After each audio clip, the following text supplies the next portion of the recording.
যদি তোমার উপার্জনের সবটাই খাওয়া দাওয়া, ঘোরাঘুরি আর আনন্দে ব্যয় করো,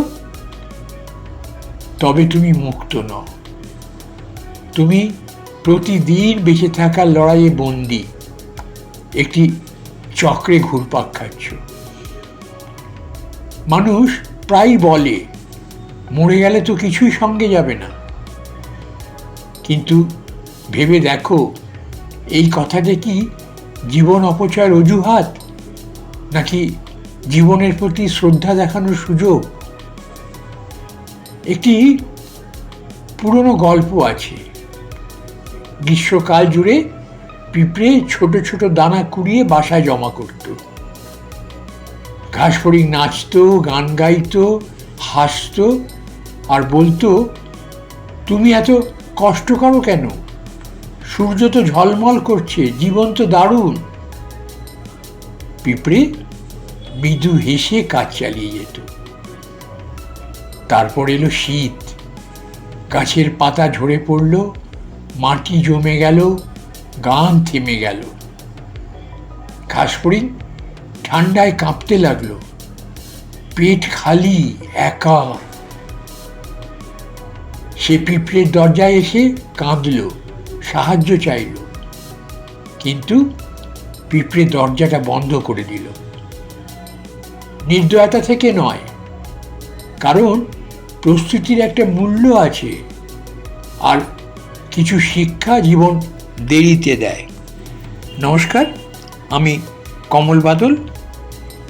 গল্পের ফাঁকে একটা আবেদন রাখছি আপনাদের কাছে, তাহলে এই যে আমাদের চ্যানেল ৯শূন্যকে আপনারা বেল আইকনটি টিপে সাবস্ক্রাইব করুন, আমাদের ভিডিওগুলো দেখুন, দেখে আমাদের ভিডিওগুলোতে আপনারা আপনাদের মূল্যবান লাইক দিন, আর আমাদের এই ভিডিওগুলোকে আপনারা আপনাদের বন্ধু বান্ধব, আত্মীয় স্বজনের সাথে শেয়ার করুন। এই ছোট্ট অনুরোধটুকু রাখছি। তাহলে আমরা এখন আবার গল্পে ফিরি। শীতকালে গাছের পাতা ঝরে পড়ল, মাটি জমে গেল, গান থেমে গেল। ঘাসফড়িং ঠান্ডায় কাঁপতে লাগলো, পেট খালি, একা। সে পিঁপড়ের দরজায় এসে কাঁদল, সাহায্য চাইল, কিন্তু পিঁপড়ে দরজাটা বন্ধ করে দিল। নির্দয়তা থেকে নয়, কারণ প্রস্তুতির একটা মূল্য আছে, আর কিছু শিক্ষা জীবন দেরিতে দেয়।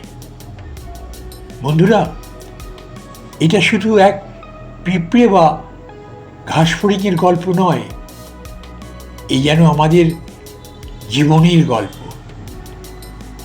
আজ তুমি শক্তিশালী, উপার্জন কম, কিন্তু চিরকাল থাকবে তো? তোমার সন্তানেরা কি পার্টির গল্প মনে রাখবে, নাকি সেই ঘরটির কথা মনে রাখবে যেটা তুমি তাদের জন্য গড়ে গেলে? তোমার ভবিষ্যতের তুমি তোমার আজকের সিদ্ধান্তকে কি ধন্যবাদ দেবে, নাকি আক্ষেপ করবে? বন্ধুরা, সূর্য থাকলে গান গাওয়া সহজ, কিন্তু শীত তো একদিন এসেই যায়। তাই পিঁপড়েকে যারা হাস্যকর ভাবত, সেই ঘাসফড়িং হয়ে যেও না, সেই পিঁপড়ে হও যে মৃদু হেসে বেঁচে থাকতে পেরেছিল। কারণ ভালোবাসা মানে আজ কত জাঁকজমকে বাঁচলে তা নয়। ভালোবাসা মানে কাল যাদের তুমি ভালোবাসো তাদের কতটা নিরাপদে রাখতে পারলে, সেটাই।